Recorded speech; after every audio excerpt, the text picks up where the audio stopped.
I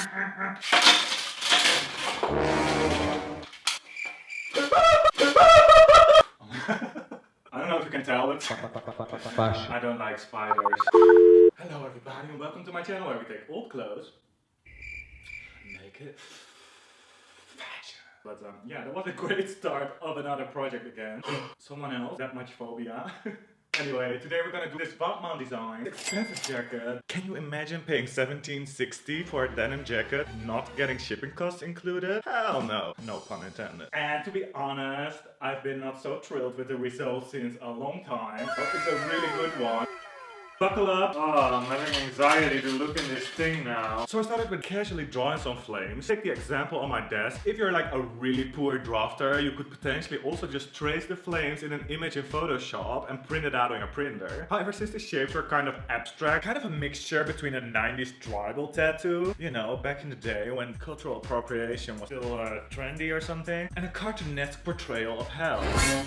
Hello! And I was still contemplating if I could get away with just drawing two flames. Nobody's gonna know. They're gonna know. But the more I looked at the jacket, I realized the flames are very strategically placed. And it would be really easy to screw it up and not have the flames nicely divided on the jacket. That's why I'm trying to attempt to really keep the same placement and make actually a complete pattern out of the flames that will exactly show me how to place the flames on the jacket. As for the paper, it's a solid one because that will make it much easier to trace the flames onto the fabric later. Yes, I know, it's actually an old poster displaying boots, a fact that you even noticed. Like honestly, it's saying more about you than about me. So I'm puzzling a bit and adding some pieces of paper to really make it fit on the jacket how I want it to. Realized a little late that though I don't have breast pockets, there are still pockets in this jacket. I kind of want to keep them accessible because it will make it easier to look kind of casual and relaxed, or as in fashion school we used to say, it will make the garment a lot more plausible. Or just for those times when you want to put your feet in your pockets. I'm demonstrating for you guys here. Okay guys, I don't know what about you, but I am on fire! Pun intended. I've drawn the location of the buttons and the buttonholes on there and where the pockets are coming. Then I'm gonna prepare my fabric. Just use a very simple kind of cotton. Basically take any thin fabric. Although I probably avoid like excessively fraying fabric or really synthetic fabric that you can't iron hot. So I cut out the shape roughly. I'm gonna take the fleece of it to just carelessly throw it over the table. Well, maybe not that carelessly. Anyway, you're gonna cut out the same shapes, make sure that the sticky side is facing the fabric and the paper side is facing the outside because that's the one you're gonna iron on. A little hot test. Same material, you can totally use the cutaway scraps on the pieces that are not fitting on the fabric. In case you're unaware, the fleece affix will be activated with the iron. In case yours does not have a paper layer, you can just totally take baking paper and put that in between before ironing. I repeat, before ironing, because otherwise it will be a hot mess. Pun intended. No, happy accident. A little yoga mat action because I have the feeling my ironing board is not really dividing the heat well over the material. Turns out, yoga mats do not like extreme heat. How curious, right? Once you iron it for 5 to 10 seconds, everything is bonded well together. You can just let it cool down and rip off the paper. And then you have like one big sticky patch, which is pretty cool because you can make any application you want. Except for maybe, you know, a job application. It was not funny.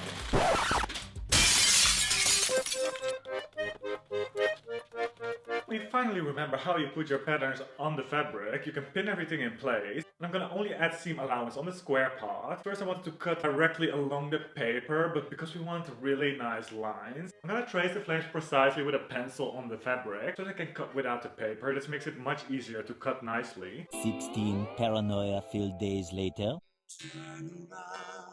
Attempt to show you that the back and the front have exactly the same flame. We can just recycle the exact same pattern pieces, but I'm gonna stick them together so that it's one big piece. There's not really a need to add in those seams.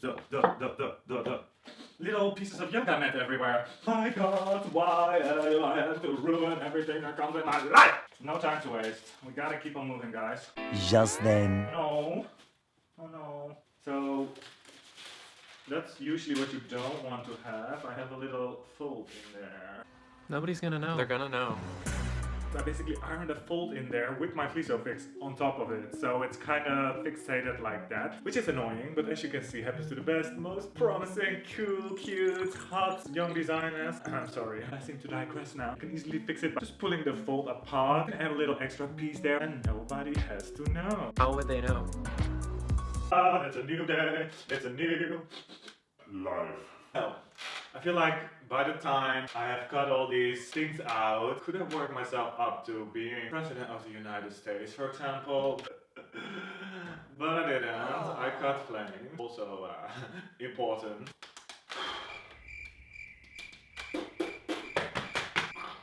So when you process that in your own way, don't worry, we don't judge, right? You can continue to the next step, which is the obstacle called buttons and buttonholes. So we're basically going to use the same method as demonstrated in the amazing Lil Nas X jacket that I did a couple of months ago. It's just making buttonholes wherever the buttons are and wherever the buttonholes are. And although I was intimidated by making buttonholes since like 30 years, I know, crazy right, I'm only 25, but I will say that making this Lil Nas jacket, I did a great discovery. Namely, it's not hard. And if I can do it, still not sure that you can do it too, but you might as well give it a try. Little devil in me thought to make things a little more convenient by just cutting off those flaps. Honestly, who needs them? Nobody's gonna know. They're gonna know. I decided to keep them on because, you know, I'm that person now. Motivation 100% when I'm like 100% motivated, which is usually like 2% of the time. But honestly, I think it's just gonna look the best and most professional if you just keep as much of the denim jacket details on there as possible. But also add buttonholes and let those flaps pop out of the sides. By the way, do they have a name? Let me know in the comments if there's any native English speakers there. Then I'm gonna pin the flames on the jacket exactly how I want to have them. This is the time where you can still manipulate the direction a little bit. Try to avoid letting those flame points ending on the seam because I feel like it might not stick as well there. Taking a little last peek in the mirror if it's looking good. Yeah, now you would potentially still have a chance to change it around a little, manipulate a little bit. See if something's terribly wrong, then that would be a damn shame because I don't have any fabric anymore. Guys, now the exciting part starts, or shall we say scary part. I'm gonna iron it on. I'm so excited. I just get hydrated.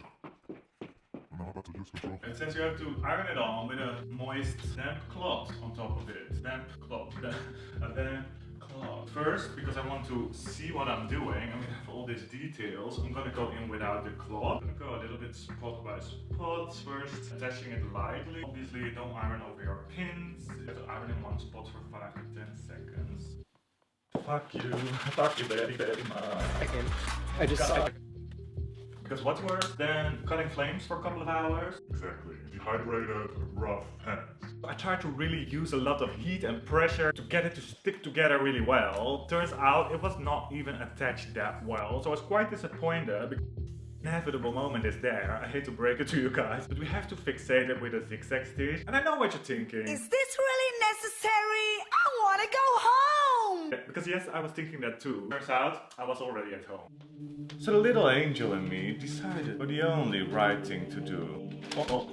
So I had no other choice than to go all around the flames with a cute little pretty zigzag stitch. I tried to really stay on the black fabric to keep the graphic nature of the lines. I'm not gonna romanticize it, guys. That took another full day, but it's really gonna make the jacket a lot more durable, and to be honest, I was surprised how well that was looking. And then just when you feel like you're ready to check into a mental hospital, you get the feeling that those flames are literally burnt in your retina, but you're reassuring yourself that you can at least go in style because your awesome jacket is finished. But I have some bad news because we're not finished yet. To make it really pro 2.0, I'm gonna add top stitching everywhere where there was top stitching on the denim jacket, just right on top. Because you'll almost get this like nice trompe-l'oeil effect, but it will also attach it even a little more securely.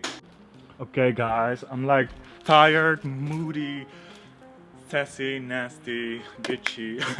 Turned out really well. I want to thank you for your support. Leave a comment, subscribe, and like the video if you want to support my small tiny channel and want to help it in the algorithm. Thank you, and yeah, let me know what you think.